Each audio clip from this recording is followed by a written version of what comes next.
suburban life, retirement, golf course, man who plays golf, playing bingo, cheating at bingo, fine dining, road trip. There's only one vehicle that comes to mind, the 2020 Lexus NX300h. H stands for hybrid.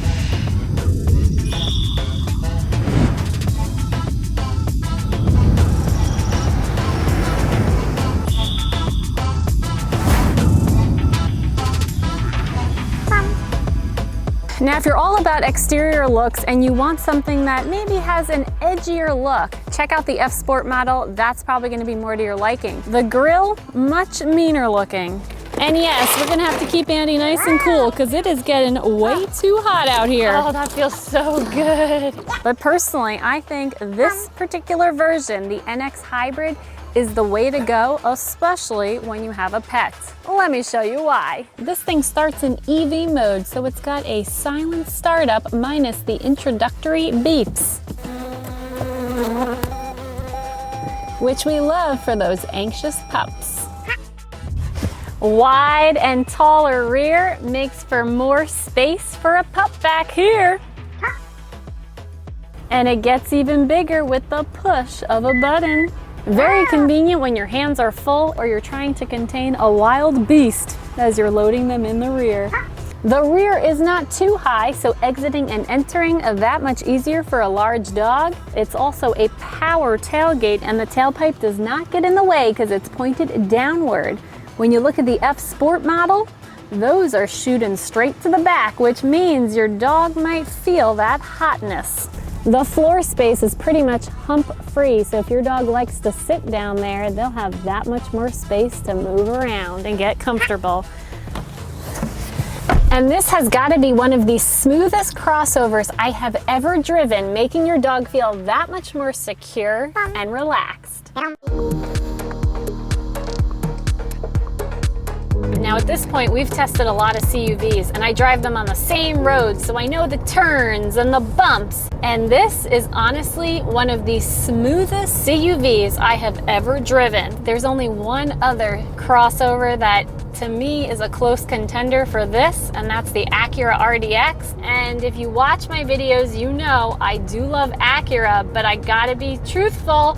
There's something about this that is so comfortable. It's like you're driving on a cloud. It's, I'm comfortable, I'm cozy, this is just fabulous. Now you're not gonna win any 0 to 60 records in here, but that's not why you buy this. And this is one of few vehicles where I can drive in eco mode and be totally happy. Pretty much feels the same between normal and sport modes, and because this is a hybrid, you also have EV drive mode, which allows you to drive short distances at low speeds on battery power alone. And this hybrid system is not a plug-in, so you never have to worry about charging it. Overall, I'm just really impressed with the comfort. Lexus, you did not disappoint, and I'm pretty sure my rear passengers would agree.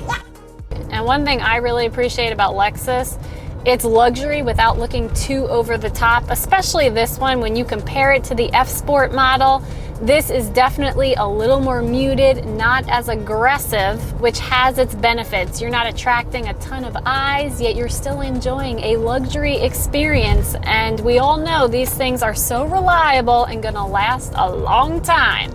Now when it comes to safety, everything is integrated so nicely. You have alerts, but it's not overwhelming if you're not used to all the safety tech.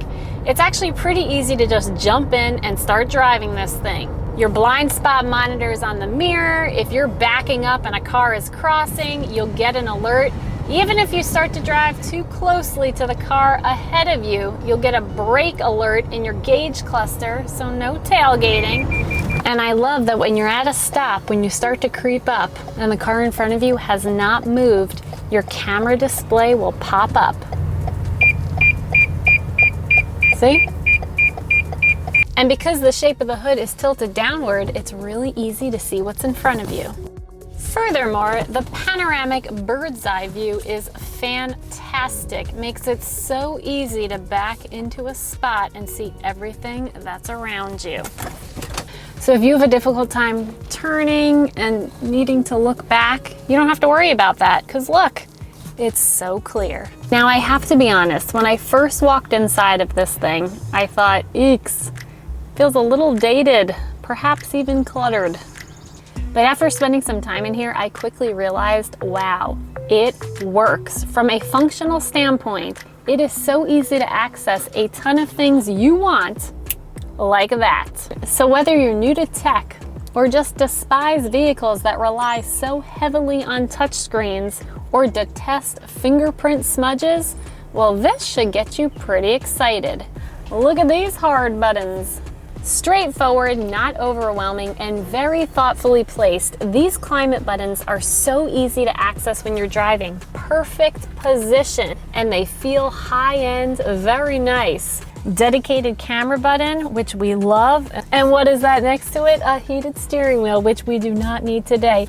And you got a CD player in here for you young whippersnappers that listen to your CDs. And the fact that these materials are matte and not shiny, oh, it gives it a way more luxurious feel. There is no shiny scratched trim in here.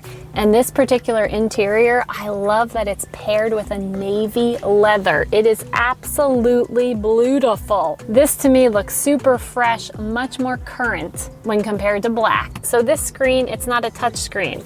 So you gotta use the touchpad. It may seem a little annoying at first, but the fact that it has Apple CarPlay, that's going to help a lot of people out. Now for you Android lovers, if you go on the Lexus website, you will see that Android Auto is now available. However, look at the fine print at the bottom. It says standard beginning with select October 2019 production. This was produced before that date, hence why it's not in here, but at least it's an option now.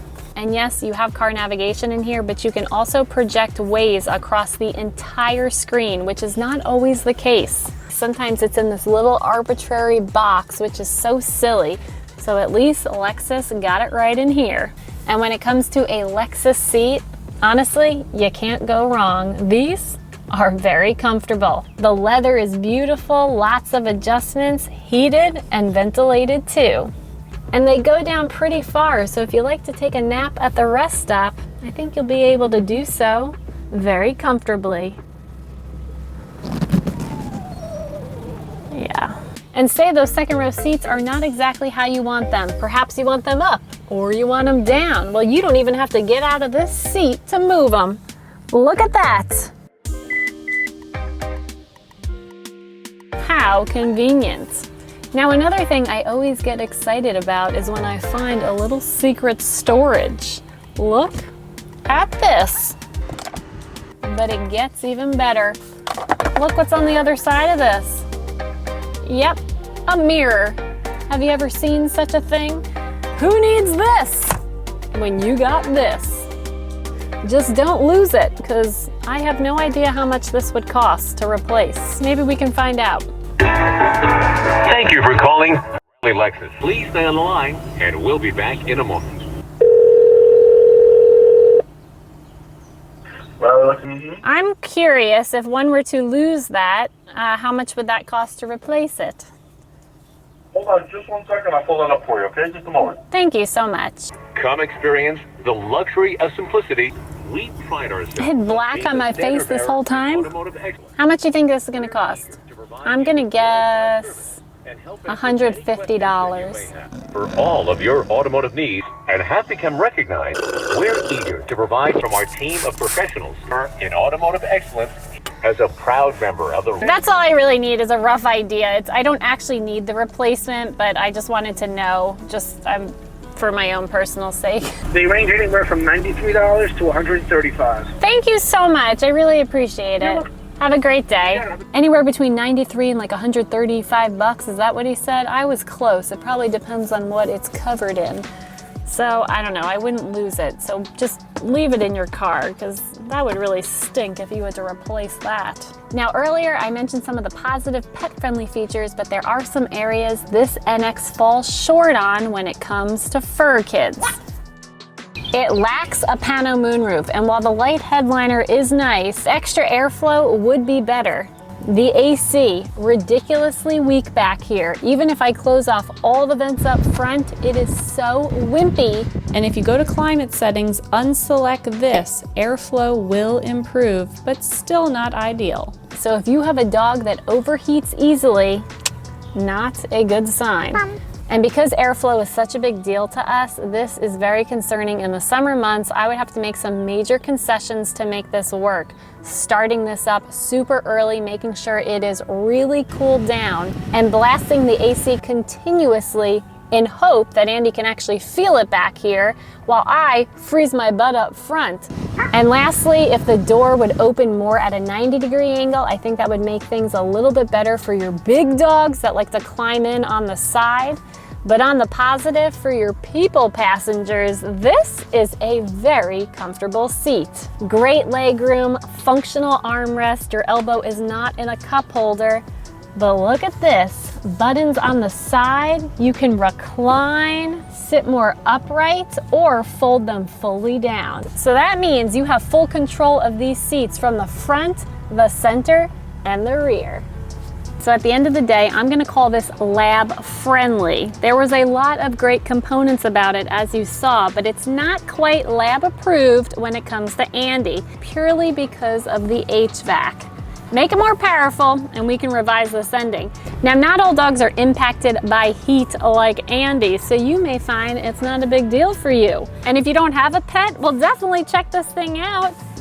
Thanks so much for watching. Don't forget to subscribe, click the bell so you know when our next video goes live, and follow Andie on Instagram to see pics of this NX all week. High five, we'll see you next time, bye.